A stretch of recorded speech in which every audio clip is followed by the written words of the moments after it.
Kids love to create in STEM, and this is by far their most favorite stage in the engineering design process.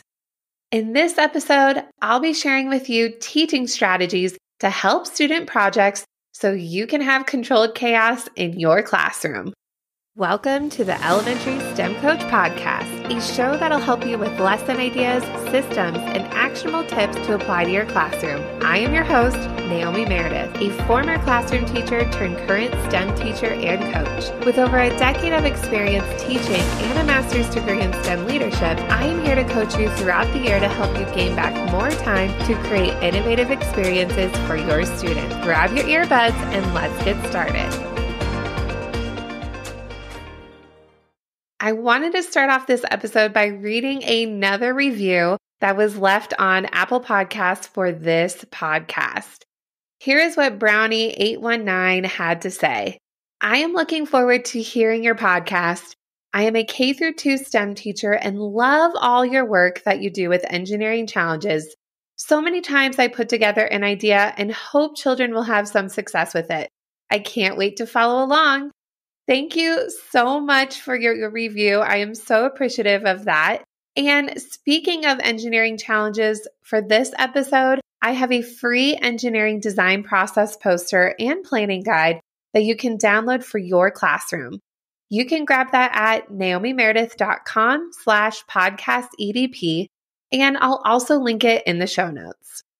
Now, let's jump into the create stage in the engineering design process. Not only is this a favorite stage of my students, but secretly it's one of my favorite stages as well. When I am planning and researching lessons for my K-5 STEM space, I have a vague idea of what the projects should look like in my head, but my students always surprise me with their creative and innovative designs when it comes to solving the problem. Over the years, I've also noticed that my students have been paying more attention to the details that they've been adding to their designs. Not only are they solving the problem, but they are adding all these intricacies to their designs that make them even better and even look amazing. I always joke with my classes that, yes, I am their STEM teacher, but there's a little bit of a little bit of art. In the top corner of my whiteboard, I have a giant whiteboard sticker on one of my walls. So the entire wall is a whiteboard. In the top right corner, I have the letters STEM cut out in paper.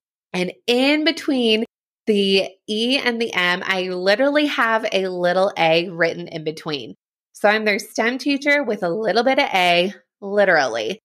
And I tell them that it's always good to have an element of art within your designs. Add the beautifying piece, add a little bit of style, because your project should not only solve the problem, but if they look good, and if you're an inventor selling your designs, people are going to want to buy it.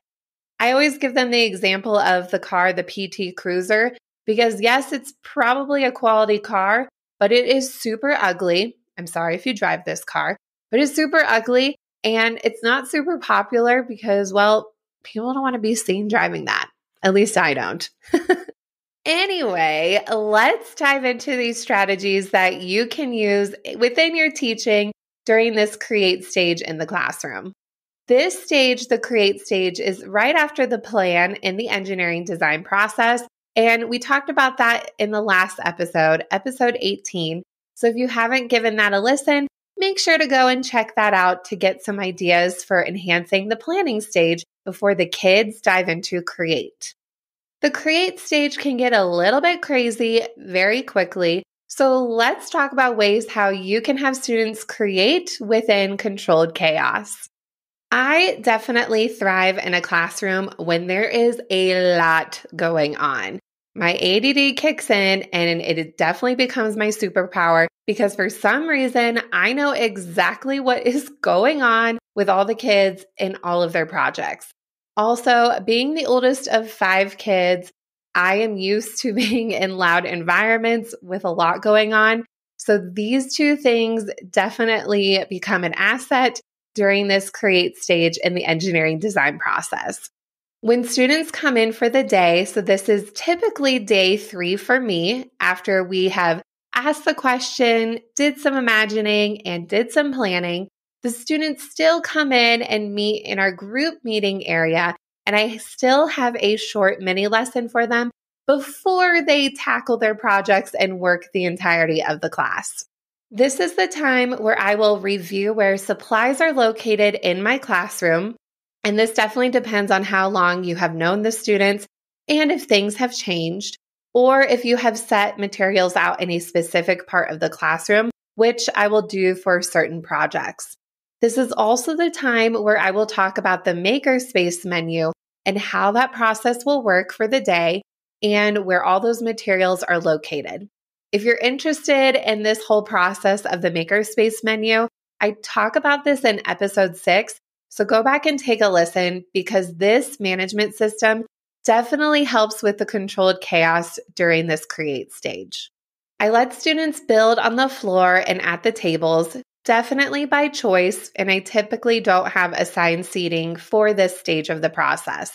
However, you know your students best, so if you do need to have assigned spots, don't be afraid to do so. When students are creating, I let them create in groups of 1, 2, or 3. Sometimes they want to create groups of 4.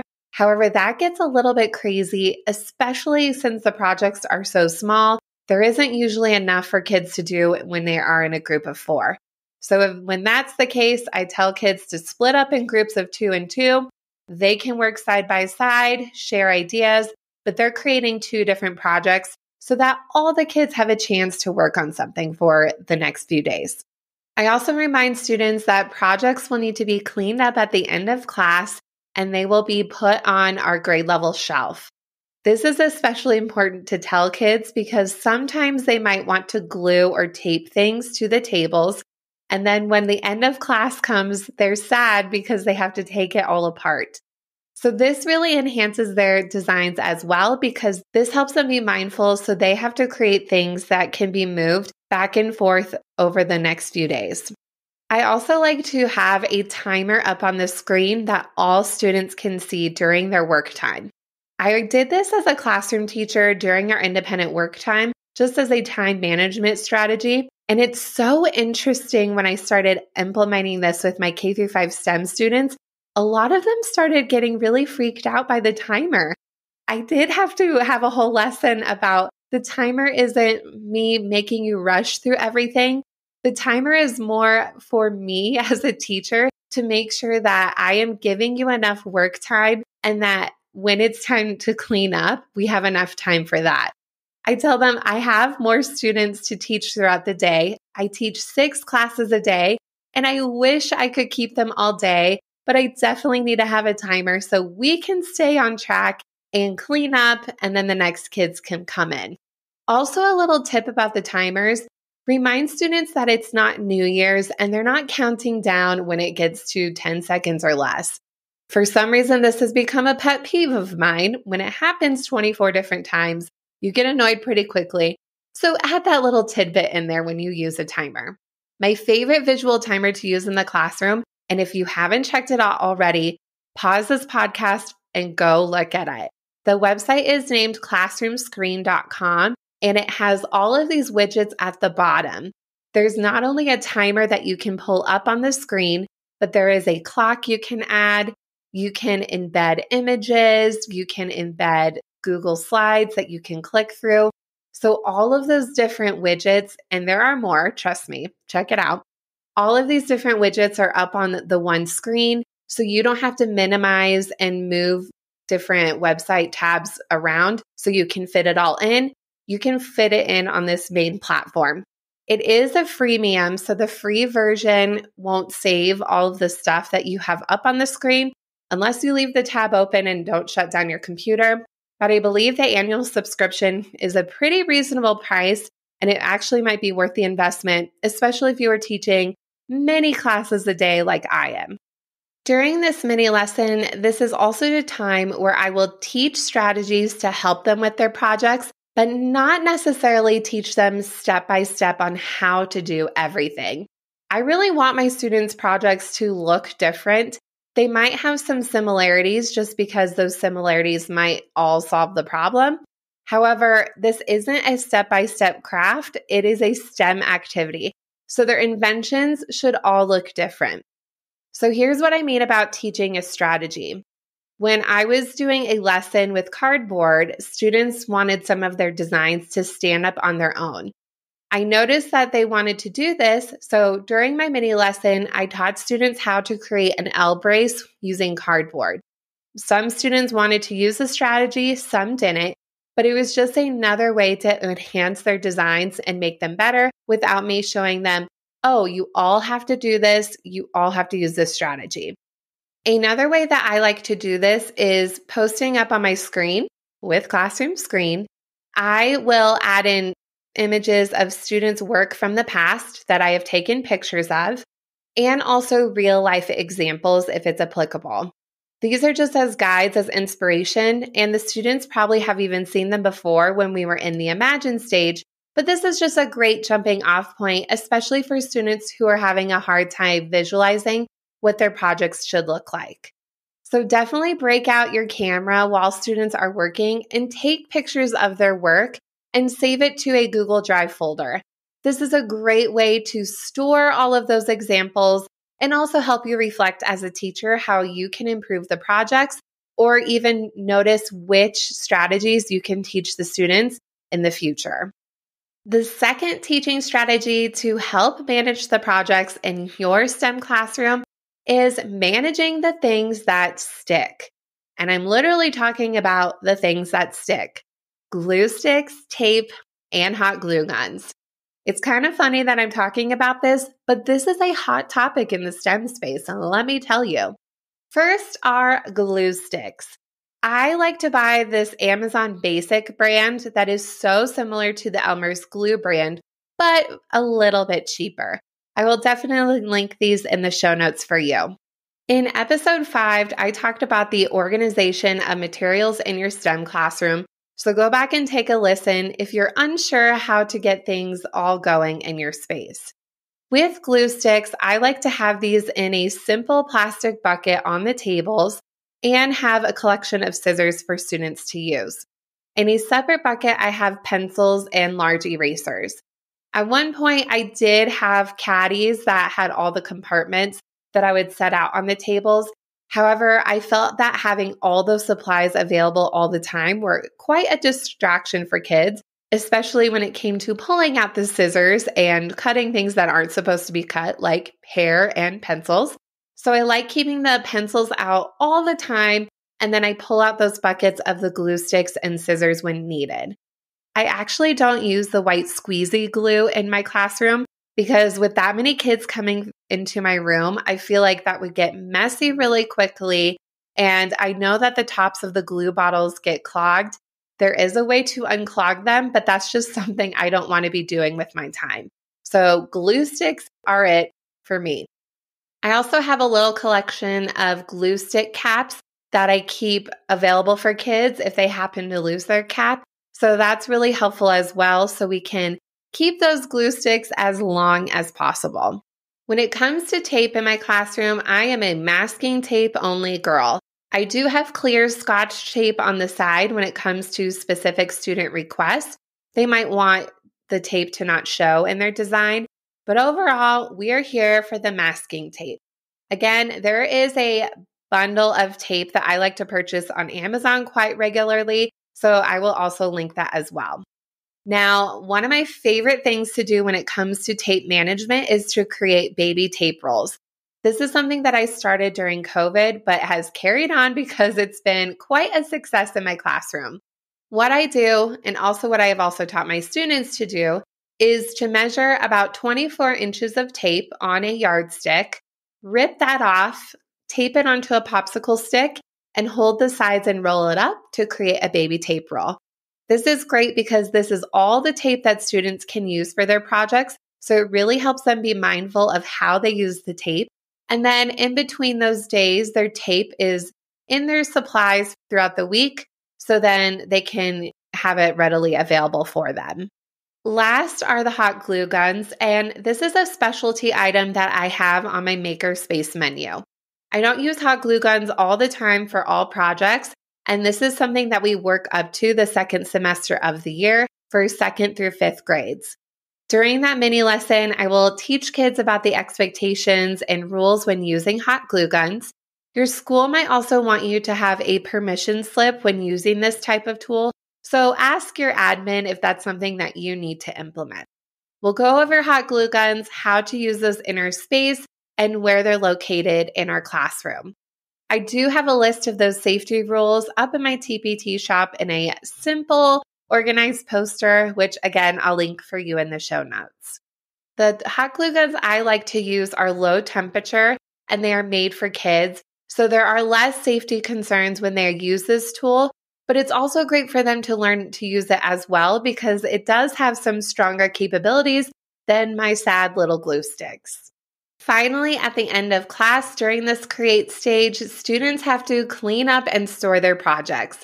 Again, this is why a classroom timer is super effective because this helps students manage their time and even work a little bit quicker because they know they're going to have to clean up at the end of class. I am really big on transitions, boundaries, setting up systems and routines in my classroom. So make sure to go back and listen to episode 9 because I talked to you about those tips and tricks that I like to use, especially when you teach 6 classes a day. When it comes to the cleanup time, some classes are going to need more structure and routines than other classes. This also will depend on how long you have known the kids and the dynamic of a classroom. Over the years, most of my classes have been able to clean up independently when the timer goes off. They clean up their supplies and then they sit at their clean table. Here and there, I really have to go over those expectations and really break down the cleanup step by step. This also comes into play when you think about who their classroom teacher is and what types of systems routines they have in their homeroom. And that really will be reflective within your STEM space. So keep that in mind. You might have to change it up for certain classes to help them be successful during this cleanup time. For classes that need more structure, I will actually have them pause, leave their materials on the table, and then come join me in the group meeting area. I'll talk about what it looks like to clean up. I will physically model where those supplies go and then send them back out to their seats. For classes that need even more structure than this, I will still have that tiny little mini lesson. It's about 1 minute long. They go back to their seats and then we will clean up step by step by step. I just did this with 1st grade with their fishing pole lesson where the timer went off. It was time to clean up. I showed them how we're going to clean up and then we did each step together as a class. So I said, okay, everybody put their fishing pole and their fish in their grocery bag and hold it in the air. So they did that and they had their bag in the air. I'm all, great, good job. Okay, put your bag down and throw any trash in the trash can. So they did that. Then after that, I'm like, okay, check your glue sticks and scissors and then sit at your table. So some classes will need more guidance and over time, hopefully they can be more independent during that cleanup time. Also, setting a timer during cleanup can be very helpful for classes that move slowly. And some kids do get sad when it's cleanup time. However, that's how it is. You don't have them all day, typically. And so it's just part of the process when it comes to this create stage. Like I mentioned with that fishing pole, I have students put all their extra supplies in a grocery bag along with their plan from the day before. I don't have them write on the bags. I don't pull out Sharpies because their plans have their names on them and they know which bag is theirs when they grab it the next day. All of their plans will go into a big fabric box from IKEA and I clip on the name of their classroom teacher. And then all of their projects that they're continuing to build go on their grade level shelf. The projects are fairly small, so everything fits pretty well throughout the week. When students are done cleaning up all their supplies and all of the materials, they have to go back and sit at their clean table so I can double check that everybody did their part in cleaning up before they line up in the hallway and wait for their classroom teacher. When they're sitting at their tables as well, this is a great time to review the objectives for the day and next steps for this project. As a review, here are the 3 main teaching strategies to help students with their projects during this create stage in the engineering design process. First is create with controlled chaos. Next, manage those things that stick. And third, have strategies when it comes to the cleanup and storage. There are 2 stages left in this mini series about the engineering design process, and I really hope that you have been enjoying it. If you have any successes from these episodes, definitely tag me on Instagram or send me an email because I would love to see how I am helping you and your students in your classroom. And before you go, also make sure to grab your free engineering design process poster and planning guide that can help you thoughtfully plan all those amazing ideas you have floating around in your head and implement them in your class.